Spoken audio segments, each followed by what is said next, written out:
was out on the West Coast trying to make a buck, and things didn't work out. I was down on the luck.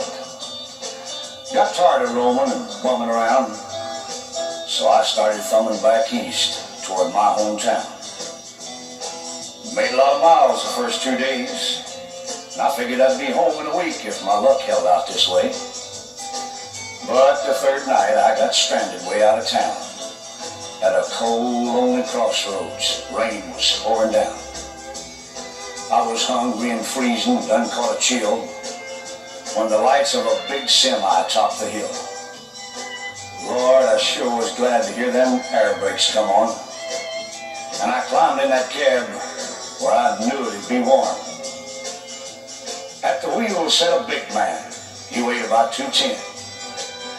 He stuck out his hand and said with a grin, "Big Joe's the name." I told him mine, and he said the name of my rig is Phatom 309. I asked him why he called his rig such a name. He said, "Son, this old Mac can put 'em all to shame. There ain't a driver or a rig or running any line that's seen nothing but taillights from Phatom 309. Well, we rode and talked the better part of the night when the lights of a truck stop came in sight. He said, "I'm sorry, son, this is as far as you go, because I gotta make a turn just on up the road." Well, he tossed me a dime as he pulled her in low and said, "Have yourself a hot cup on old Big Joe."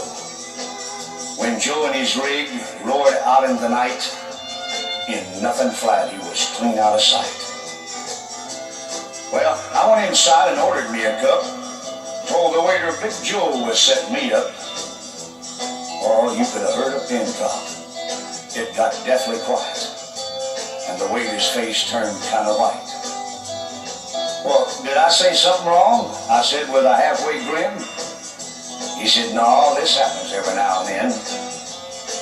Every driver in here knows Big Joe. But son, let me tell you what happened about 10 years ago. At the crossroads tonight where you flagged him down, there was a busload of kids coming from town. And they were right in the middle when Big Joe topped the hill. They could have been slaughtered, but he turned his wheels. Well, Joe lost control, went into a skid, and gave his life to save that bunch of kids. And there at that crossroads was the end of the line for Big Joe and Phatom 309.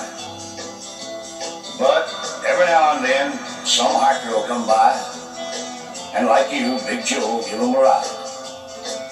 Here, have another cup, and forget about the dime. Keep it as a souvenir from Big Joe and Phatom 309.